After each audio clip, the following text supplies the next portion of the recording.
Keir Starmer.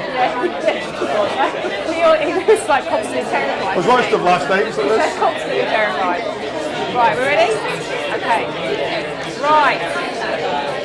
Never make this t-shirt. Right, everyone. Right. Good morning and welcome to our first Q&A session with our new Chief Executive, Jim Mullen. It's fantastic, so many of you have managed to squeeze in here today, and I believe we've also got a lot of people watching us on the live link as well, sort of all over the country, so that's great as well. Jim's now been with us 6 or 7 weeks, is it? 7 weeks, 2 days. 7 weeks and 2 days, counting every moment, and so probably long enough for him to kind of give us a little bit of an overview as to what he's seen so far and where he sees the future going. So I think we can possibly come back later on to issues like your favourite pets and all that business. So why don't we just start where it matters. What's the vision and how do you see Reach in 5 years' time?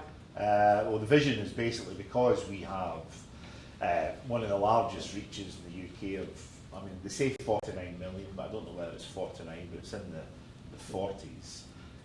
We've actually done that job, so we've ticked off our scale. And the reason why I came to the firm was because we don't have any understanding of our readers and our customers from a data perspective. Mm-hmm. You know, and people will say, well, that's pretty poor, but it's a really big opportunity, so which is why I came here. And it was actually why I took my previous job in Ladbrokes, because they didn't know their customers either. And if we can really build that up, then I think there's a really big future for the business. And then when you say about knowing your customers, what does that actually mean? What does they look like? Well, I've been buying or engaging in the Daily Record since I was about 11, mm-hmm. and I moved away from Glasgow when I was in 1999, yeah. And then I moved to Gibraltar in Israel in 2010, and then I moved to London in 2000, and every single day I have been on the Daily Record site as my first news and content call as soon as I got up, mm-hmm. principally to see Scottish football, but then lead into other things. My mother was the most prolific letter writer, as you know, to the Daily Record, Mrs. Mm-hmm. Mullen from Blantyre, and actually the Scottish Sun. But no one in this business knows about me or my mum. And we have been engaging with the brands for, well, in her case, it's 40, 50 years, and in mine is 30 years. So that's why there's an opportunity. But then, so let's probe that a bit more though. So supposing we do find, you know, people like Mrs. Mullen or whoever from across the country, what do we then do? What can we then do with that information? Well, on the if you take me, so I'm an expat Scot in Surrey who's interested in Scottish football, so I pick it up and I read it, and right away I go to the BBC because there's only 2 or 3 articles that are worth reading. So you've lost me after 10 minutes, and what you should be doing is, I know this guy who lives in KT22 wants more of our content, so why don't we write it for him or give him a long read or whatever. So that's for me. You can keep me for another 20 minutes, which I would expect Andy and the team to start selling as a higher frequency yield. Or if it's my mum, because of the trust in the brand, and I know times have changed, then basically I don't think she ever got any direct mail that told her about a holiday to Blackpool. Mm. So it went through someone else. So it's two-pronged then. It's to direct content and to direct advertising. Yeah, and then we start getting into product because it's all transaction online, and we don't do any of that. And I asked one of the team to just send me a slice of the data of the 1.7 million records that we have. Mm-hmm. And when you actually look at it, I don't know if anyone's done it, but if you look at it, postcodes are not really right. There's email addresses which have the @ in the wrong place. It's not data you could use. So we have got 1.7 million names somewhere of people who have engaged with content across Reach. Yeah. But, and what were you going to do with that? Are you going to scrap that then if it's no good? Or no, we'll bring it all together again. We need to look at where we store it. We need to get our GDPR. But if we get, I'm not going to give the number away, but say we got 10 million customers who are engaging, like Jim Mullen and Mrs. Mullen and stuff like that. If we fail to monetize that, then we've got the wrong team in the business. You know, under permissions of editorial, how you can speak to me, because if you send me stuff that I'm not interested in, I'll never go back to the record. But if we can't monetize that, then we're in the wrong job. So, I mean, because for a long time here, digitally, certainly, and in print, it's all being about numbers. It's about being traffic digitally and sales in print. So that's been the goal, is to be increasing those. So does that no longer have to be the imperative? No, we have to do both. Firstly, the team who were and are here have done a really good job with this business. We have got a strong balance sheet. Mm-hmm. We've got cash. We are the acquirer in the business, and do not underestimate, if you're not the company that's buying, then you're not in control. I bought a company and then someone bought me, and then 3 months later I was out. So do not underestimate the fact that we are in control of acquiring. So we've done really well, and that will continue to happen. All I'm saying is we keep extending our reach, but we just need to get into the depth. Yes. And that's what we should be doing next. And the money that can be made for that is going to... Yeah, it should. Well, it should follow. It will either follow and yield through advertising, going direct to clients, as we spoke to the team about today, building products that we have. I mean, I keep going on about pets because, and I'm going to stop talking about it, but I keep going on about it. But we have 62% of all the pet owners in the UK, right? The trust and mirror for animal welfare. Yes. You know, so when we get to a database, I'm going to come to you and go, look, based on these conditions, will you let me speak to your readers? Yes. And then if we fail to monetize that again, we're in the wrong way. Well, I think that probably leads us into the next thing. So, I mean, you look at like Google and Facebook, which have built their businesses on data, but you could quite possibly argue they are morally bankrupt. Is that where we're heading? Well, firstly, we won't be morally bankrupt, because I have met most of the editors in the business, and they basically are the guardians of what we stand for. And that's why we're lucky to have this type of business, because if you leave it completely to the CEO, no, seriously, if you leave it completely to the CEO without a strong board, then you have a risk. And what we have here is, hopefully, I've got a good moral compass. We definitely have a good board, but you've also got this editorial, so you get church and state and editors. Yeah. And so you get that to work from. So you've got that base to go forward. So I think that it's a good start. It's going to be tricky. I'm just looking across, and we've got Andrew there, who ran the Lucy's Law campaign, which was the one about stop the puppy farming, which was one of the biggest successes we've had in a couple of years. So, 6 months' time, we're then going to Andrew and say, right, we want to talk to all the dog owners about flogging them more dog food or whatever. Yeah. Is that where we're going to see the discomfort? Yeah. No, well, it depends on the language you use. If you could say, well, I'm going to flog you dog food, or I'm basically going to say, I'm going to do you a deal because you're a certain demographic, and because we reach 62% of the nation, we can actually go to someone that can buy in bulk because they've got a channel for selling. So you might be able to get high quality dog food, but because you're a loyal Mirror reader, then you might get a discount off it. Those sort of things using your scale. And it's not a bad thing to make money. No, and it's just, and I know you're not suggesting that, but it's but but then again, that becomes the balance of making sure you've got an editorial team will keep you in check. And can you see any other way out of where we are at the moment? I mean, do you think this is? Are there any other ways? I mean, so just trying to get ad revenue through traditional digital means, which we've been doing up until now, is that just not a goer? No, it is, but it will just be complementary. Right. So, for example, it's coming up to. I'm trying to use examples that you feel are genuine to me. So, for example, every Christmas, all my boys want is Celtic football and training kit. Right, that's very expensive. It's very expensive. Yes, yeah. Okay. But I never it's never advertised to me and my wife on the record site or even any of the sites here, because you don't know who I am.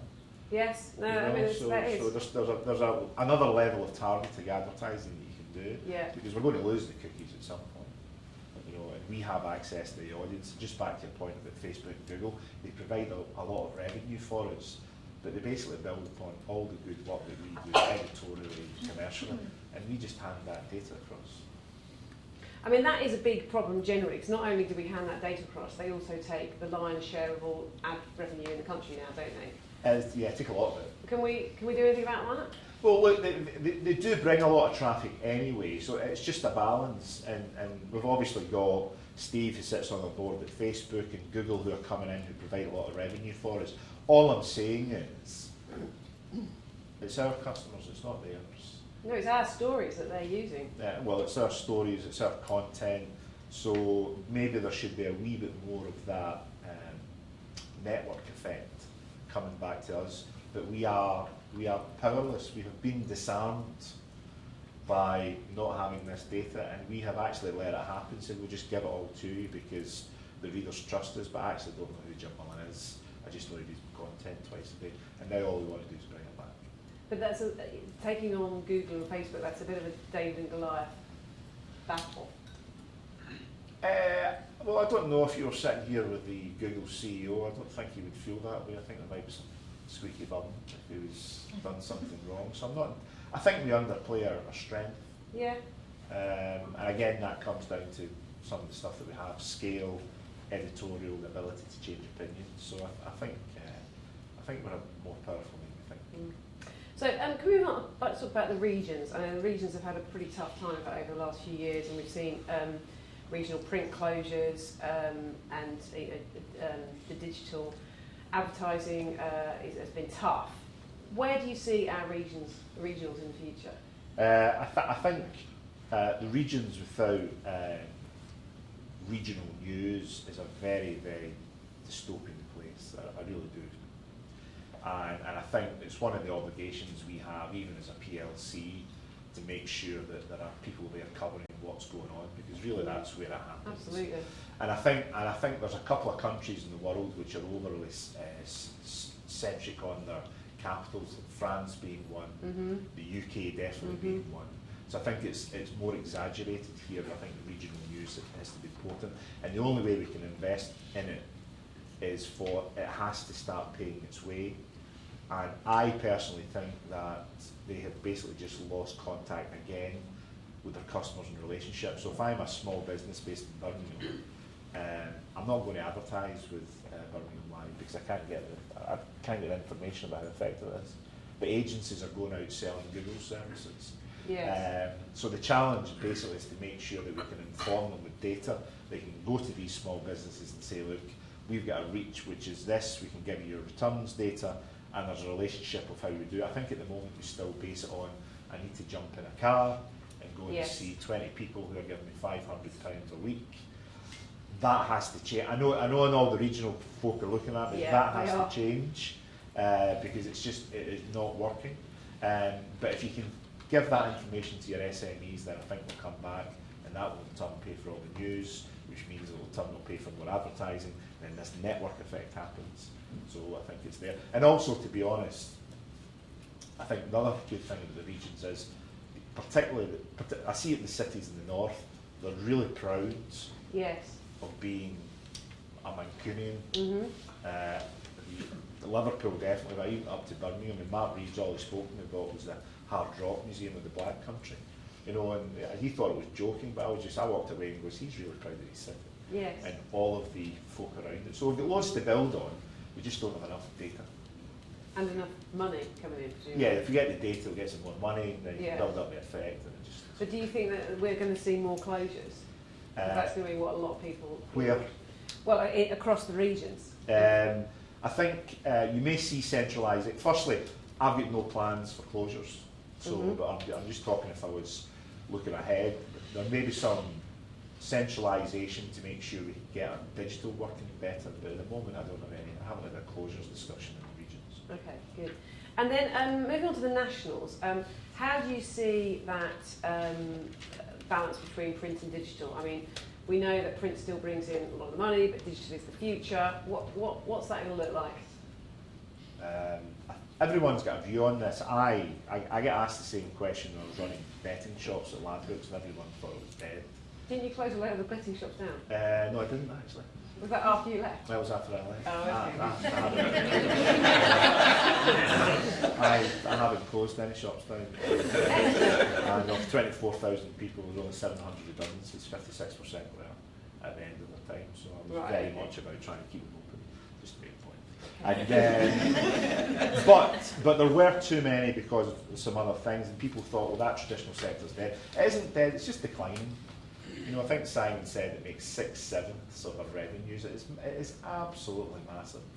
You know, the average age I think is 49, so you get another 20 to 30 years mortality of people buying newspaper, but it is declining, but it is still huge.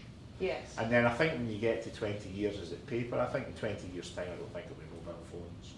I've seen these polymers where you go in, and because they know it's you, the content just comes up on your kitchen table. I don't know what it will be, but it might be something like that. Yeah. But the papers are absolutely vital, because this sometimes sounds selfish. If it wasn't for our circulation and the declining print ad revenue, because it is so big, it is paying for literally everything else. Yes. So we have to make sure that we maintain that decline rate, which is why the editorial integrity and independence is so important. Mm. But I mean, there's a line that's been said, I read it years ago, that British newspapers, they aren't dying, they're committing suicide, because we've stripped so much of the money out of investing in them and in content and in staff that we've hastened our own decline. But is that a price we just have to pay to find the way for digital? I think it was about a hubris in British newspapers for a long time.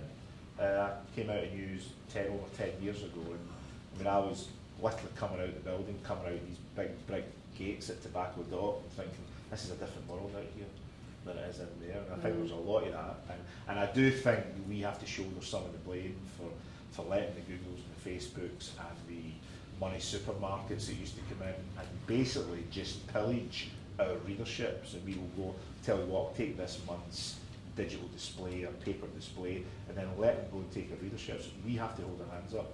There is an element of it's our fault. So we should have gone faster and quicker digitally? We should have gone faster, quicker and more intelligently. We didn't know the data story 10, 15 years ago. Yeah. We just didn't know it, but the money supermarkets, the online fashion brands, the betting companies, yes, all knew. I mean, I was coming in doing deals with you, knowing exactly how much your customers were worth, and you didn't, you know. So and we haven't left it too late somewhere. No, we haven't, because you're still reaching 49 million people. It's remarkable. Yes. So it's time to push on. Yeah. Okay. But to close on that final point on print, I mean, is there likely to be any greater investment in print?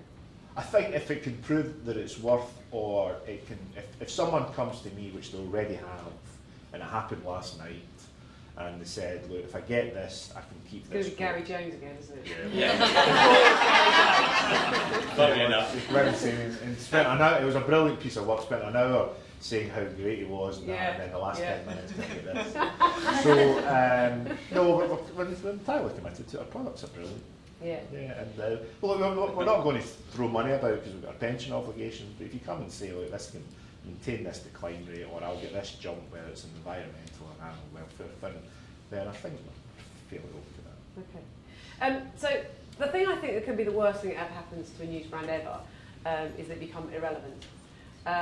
Now, we know that down the road at the Sun, for example, they have a marketing budget of £1 gazillion, say, give or take it. What can we do? I mean, our brands across the country, I mean, all the regional brands are very strong in some of the big cities, and the national brands as well. But how can we protect those? Well, I think you have to, and there's better marketeers in the room than me. You have to ask yourself, what is marketing? What's it for? So the Sun will invest in buses and run them through Cheltenham. They'll do big campaigns on ITV and Channel 4 to reach an audience. And that audience is fairly anonymous. So the point of the marketing is getting the brand out there, trying to promote a particular, either a story or a product. Well, we have 49 million people. Why do we need to pay it to ITV or? I mean, lots of people eat Mars bars, but they still advertise them, don't they? I mean, there's clearly a point to it. Yeah, well, they do, but I don't have any communications from Mars because of the issues around obesity. So they are restricted in how they, and I used to run the Chocolate campaign, which was the largest campaign for Mars, where you text in your text code and we would communicate back to you, but I had to stop because of obesity. We don't have any of those problems. Can you imagine if we had 40 million of our readers or customers on the database? Why do I run a campaign? Now, I know Joe is sitting staring at me and I'm not catching their eye, but people will say, because there is an above the line area that will give you more cut through. Well, convince me otherwise, but if we could build this database, why do you need to spend, why don't you give 10 million of our money away to an agency to get on the TV when you can reach them at any point you want? If you want to do your story tomorrow, just send out an email to 12 million. No, I might not be right, but I'm happy to be challenged on it. Yeah. And then talk to us about where you think further consolidation in the industry. Are we going to buy loads more businesses? Well, we've seen through our RNS that we're interested in other assets. We're in a lucky position where we're one of the acquirers, and one of the things that Phil and the team have done is set up this platform where we're probably the only business that can deliver profit in some of these assets. It's called synergies. The synergies mean job losses. Tell us about it. And synergies means two IT systems coming together and there are people associated with them. That's what happens in consolidating sectors in order to save the sector. I think we have done okay, and I'll be absolutely selfish about it. It's a good job that it's us and it's not somebody else or a newspaper group who may not have an editorial who I think are so independent or may not have a commercial. I've still to prove myself, and Simon has, but not a commercial team who want the product to be the best it can be. I am just a wee bit selfish about it. We should be happy that it's us who are acquiring and not us being acquired. I mean, because some of the savings that we've had to make over the last few years have been brutal. And I think, you know, we can look around the business and it's hard to see further places to go to make any further savings. Yeah, well, there always is, but then there's a question about whether, I mean, I'll use this example which I brought up. Gary came in last night and said to me, I know he's listening, and he's used two examples, and he had that sort of his hand down. Great if I could run a pull out on pensions, it would only cost me £4 bob and all that sort of thing. And then I woke up this morning, read the Mirror, and there was a pull out in pensions, and I thought, brilliant. So I'll say that too. So there's content there that can be shared, and obviously there's sensitivities around it. But it is hard. You know, we're trying to manage a declining business. We delivered 100 odd million in profits. A big chunk of it goes to our pension obligations, so it has to go there. A big chunk of it goes to our investors who want a dividend, who, as Simon said to some of these investors actually represent charities or other pension funds. So a big chunk goes there, and then you're left with some money, and you go, okay, well, we're the biggest publisher in the UK. How do I split it up? And that's the challenge. That's what I get paid for. And that's the challenge. And sometimes never the twain will meet about where we spend that. Always looking at me, but that's where we try and get.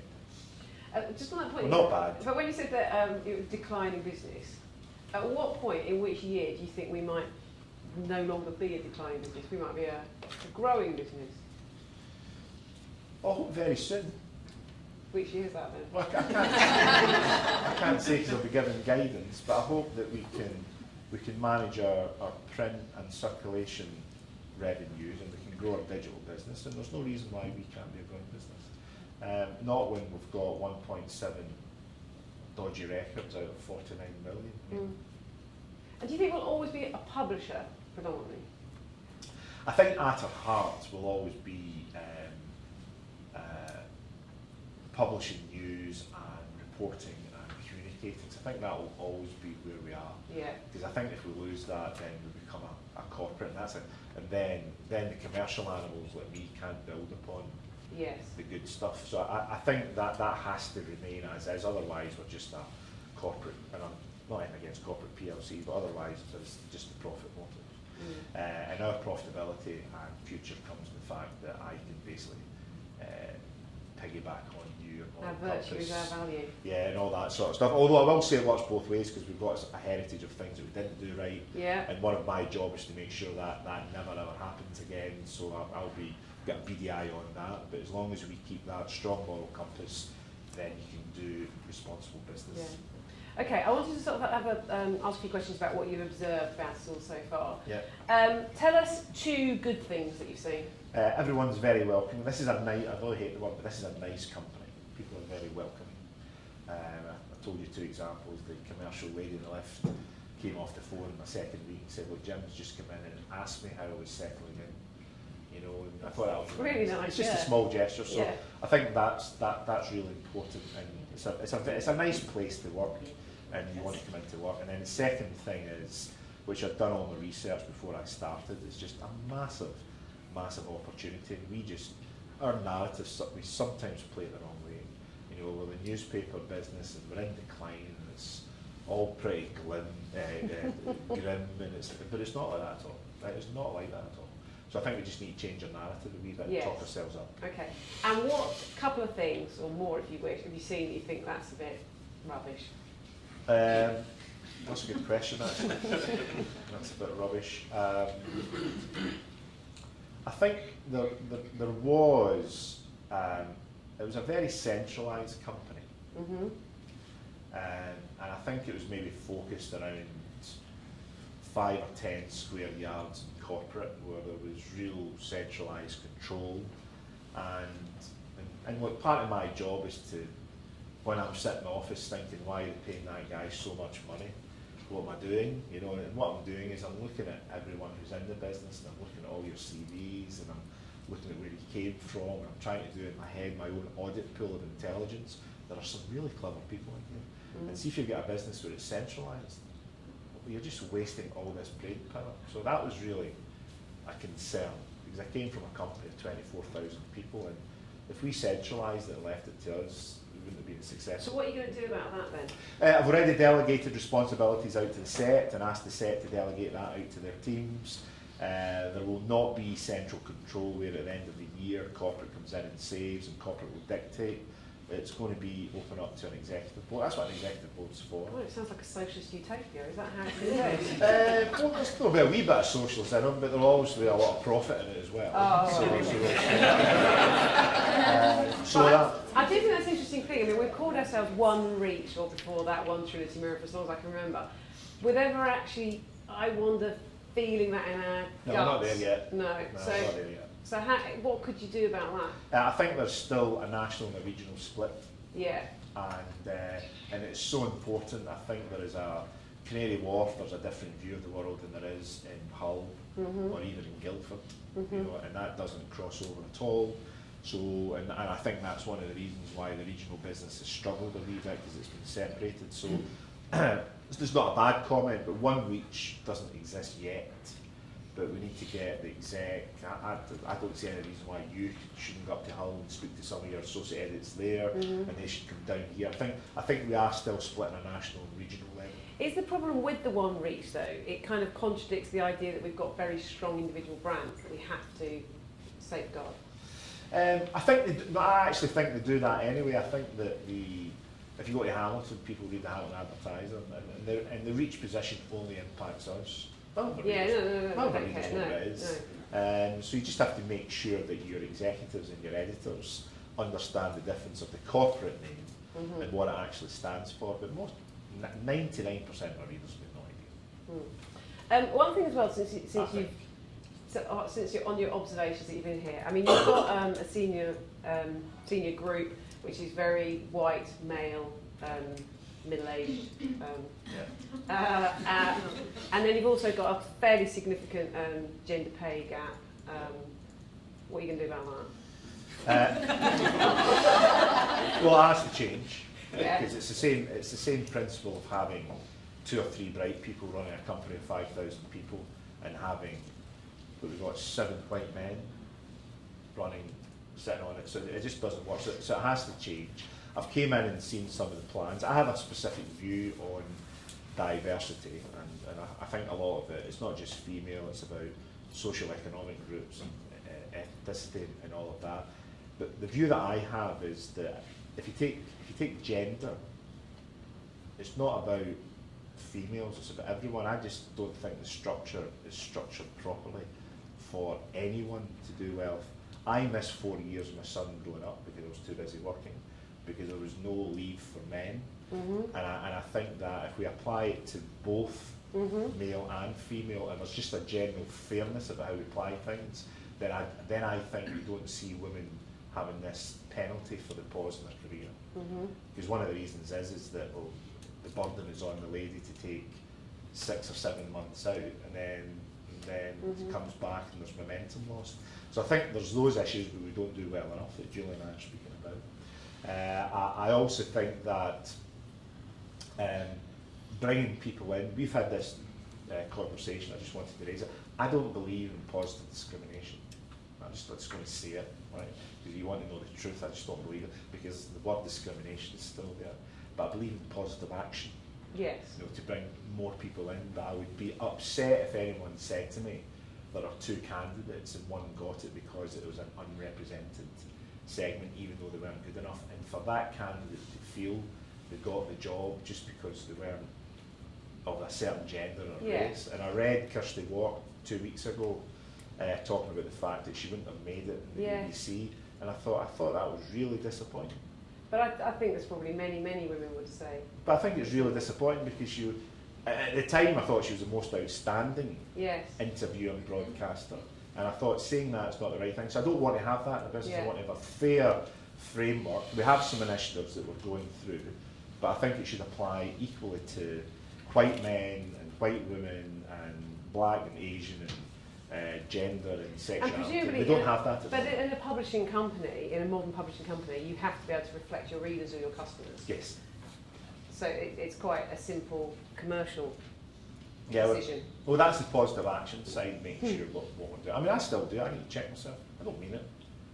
You know, I just grew up in Glasgow and I've got a certain language, and the language demonstrates the way I think. And I am on a journey. So I still find myself. I'm not going to say it, but I just think. So I didn't actually mean that, but I've had 40 years I've been brought up that way. So it is a long process, which will take a while. Yeah.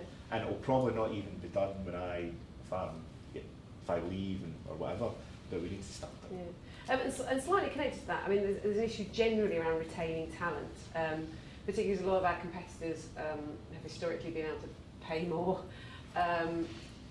Is that a concern to you? Yeah, I think good talent leaving the business is a sign of something wrong. Don't want to give too much away to my executive, but if an executive resigns and they are valued, then basically sacked by chief executive. That's what works. And if one of your staff resigns to you, they've basically fired you. That's how that's the way you think about it. So I think we need to do everything we possibly can to try and keep the best talent, because that's where the future is. And I do take it personally. Sometimes people resign. Well, that was a bit of luck. It just happens, but a lot of the time people resign and go, yeah, they just fired me, and that's a bad thing for business. Yeah. There was one thing I forgot to mention at the beginning of this, is that I won the Euro Millions last night.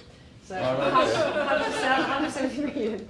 I know. Yeah, no, it's great. So I'm You're a socialist. Yeah, so I'm going to keep some of it for myself, not very much, but I'm going to give you 100 million of it to invest in Reach.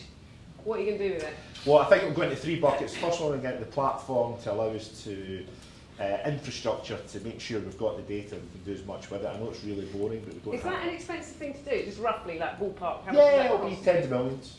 Okay. But we'll do it gradually as we build up. So that's the first thing. And the reason why that's the first... Tens of millions of pounds? Yeah, we've So got like, 10 million for a decent platform, so we'll build it up gradually over time, but we can do it over 5-10 years. Right, okay. So that's the first thing. And the reason why that's important is because if you come in, you can't switch your machine on, or you can't get your copy out to the printer or whatever, that just needs to be done, right?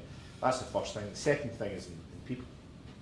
So if you gave me that money, I would be going to Lloyd and saying, give me the top 10% best in the sector who can complement your current team, and I'll be saying the same to Simon and to Andy. So we'll get the best people in, and then I'll keep a pot for investment, because I actually think when we look at the data, there will be investment opportunities that we didn't even know existed, and I'll just keep that safe in the bank somewhere. What sort of things would you be thinking of?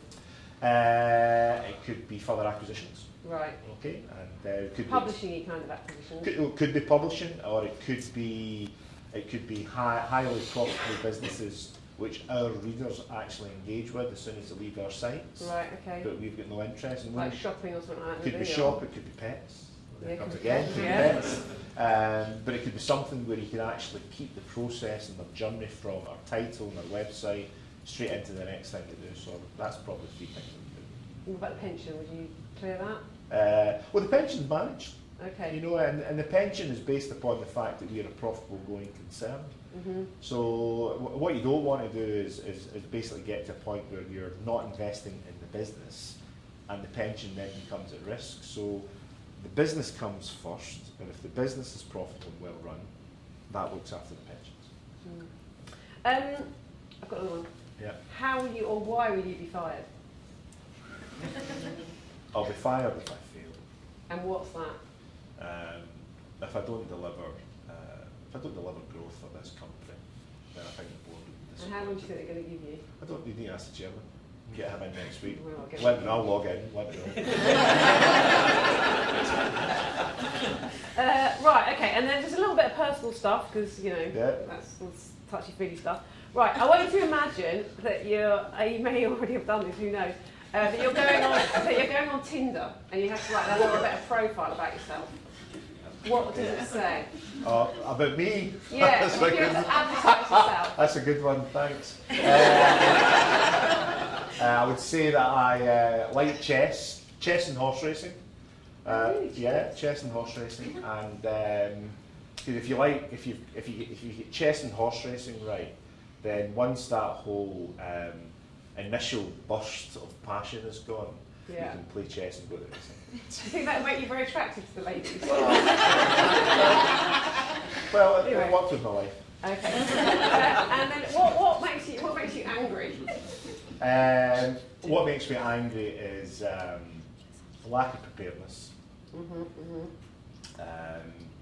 I think also punctuality. It's all the traditional stuff. I went to a quite strict school, and my parents were quite strict, and it's being polite, it's being punctual, it's being prepared. All those things demonstrate that you've prepared for your guest or for your meeting or for your commitments. Just all the simple stuff. And it makes me angry up until a point, and then after about 4 weeks I sort of spike, and then I go over it. That's it. And what about what makes you sad? Sad? Yeah. I get sad about I'm 49 and my son is now 14, and I worry about some of the dumplings that are in charge. And I never used to worry about it, you know, and I just worry about, I've grown up, I haven't needed to be conscripted. I came after like general strikes, and even though we've had austerity, I think it can get much worse. And that makes me pretty sad that we've managed to delegate some of the responsibilities for not just the country but for the world to Microscope dumplings. And then I was just going to ask, what's the greatest piece of advice you've ever been given? Always show up. Show up first, be ready, you know. If you've got a meeting at 9, get in at 8 and get ready for it, because people can tell. You know, and even some people think they're really, really clever when they come in and they'll just go, I've got the brain power to handle this, but you find out very quickly. And then probably something we all in this room probably need to know, what's the best piece of advice you would give other people? Always show up. Get there early, get prepared. Okay, You know. so, right, now I think we're going to open it to questions now. Some of them I think have been coming over on the screen thing, video. But is there anybody in the screen thing? Michael Greenwood, here we go. Hi, I was the guy who was 3 minutes late for this. That's why we're taking notes at the front. Former military trainee. However, I have prepared a question. And it was interesting to hear you talking about how healthy the business is at the moment, and it's notable that our share price is the best it's been for 2 years.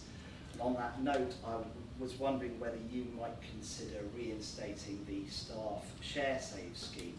Now, I think it's 10 years since we had one, and at the time I think I was probably saving £10 a month. Yeah. So it's relatively small fry, but what it does, as I remember it, is give myself and other employees a real, quite literally, sense of investment in the business. And if you're talking about growth, we'd all like to be part of that, and it's just a way of getting a little bit back. Yeah, I'm the same as you. I mean, despite being the son of a Lancashire miner, I am a free marketeer, and I think owning assets responsibly is a great thing. And I would like everyone to have a bit of skin in the organisation. We're talking about it, we're just trying to find out what we can afford and what we can do, but the principle, so it's a bit of a soft answer, but in principle, I'm absolutely fanatical about this sort of thing. We just need to work out with Simon and Julia what we can afford and how we can do it. Because if it's not enough, then it becomes just a bit of it's just a statement. So it has to be something that every year, if you want to stay with the business, then there's something at the end of it to supplement your pensions and your savings. So when can we update? Yeah, give us a few months and we'll update on that. But that's something I like, to be like. Good, thank you. Hi, I'm Jade. Alison asked what would get you fired. I'd like to know if you could tell us what got you hired. I had a point of view, and the question was from the chairman, where do you see the gap in the business? And the gap was just that depth. It was like there is reach, and we can go and find some more assets, but you get to a point where you start running out of any meaningful things to buy. Or you don't, something might come up, but it might just be because of opportunities, and that's not a strategy, so you have to do something else, and that's about this 49 million, this 1.7 million, somewhere in there, so that was the reason why I got hired, I think. In fact, that was the reason. And then hopefully my CVs and references and shareholder value and employee health and safety and a good record that I'm trying to maintain, hopefully all that as well. Oh, yeah, okay. How are you proposing to change people's narrative of the business? So you mentioned changing the narrative to make it more positive. How do you see that happening? Having loads of micro meetings, so this is great, we're going to have more of them. Have breakfasts every 2 weeks. I used to work for some I'm actually not that clever, but I used to work for some really clever people, and you pick things up.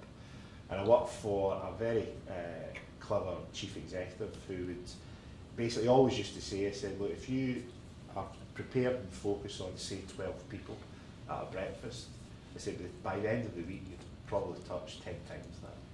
You know, so that's what I try and do. And in the boardroom, we kept the strategy stuff up. That was just strategic breadcrumbs. People come in and go, oh, I get this, and we'll have some more presentations. And over a period of time, people start to pick up vocabulary and the words, and it's never just a big bang, because I don't think big bangs work. So we'll do more and more of that, more micro meetings, more conversations. You'll notice my door's always open. So if it's open, we can come in and have a chat. So just more stuff like that. Hi, so you said about like data being one of your key focuses. Obviously being in the digital team, our data is kind of our key sell, especially like behavioural data or our first party data. How are you suggesting we kind of find out more about our audience?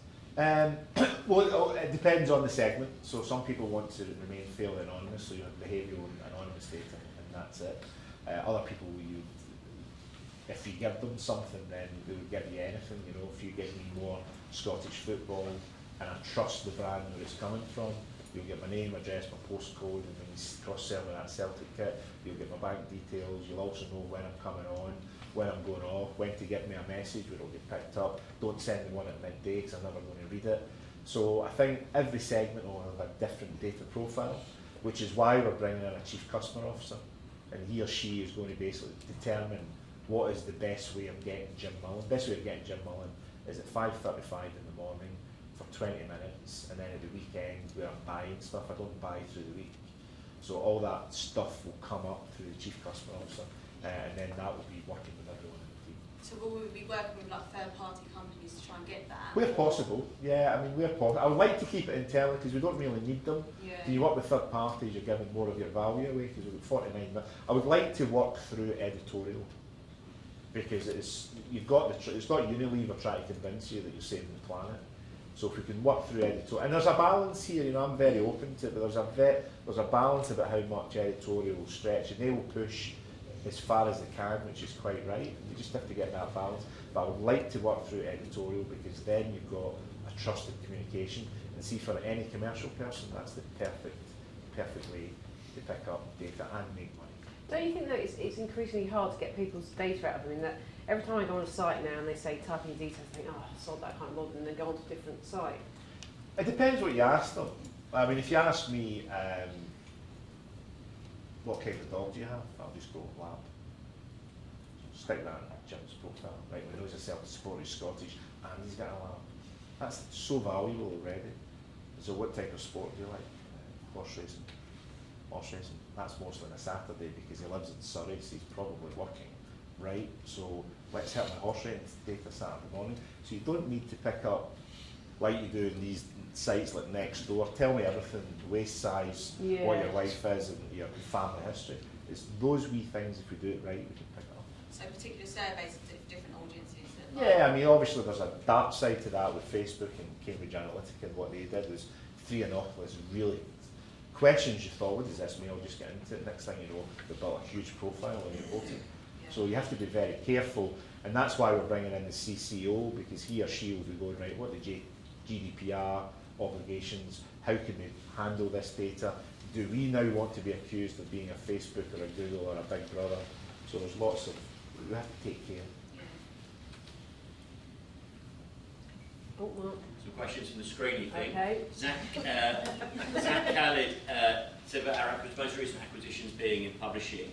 Will we consider in the future looking at investing in other channels to market? Phil's already doing that, yeah. Phil's already, I mean, already looking at assets which are not directly publishing, but there is a benefit of being associated with a publishing group. So yes, it doesn't restrict it if it's not a publishing asset. Got another question from James Waters.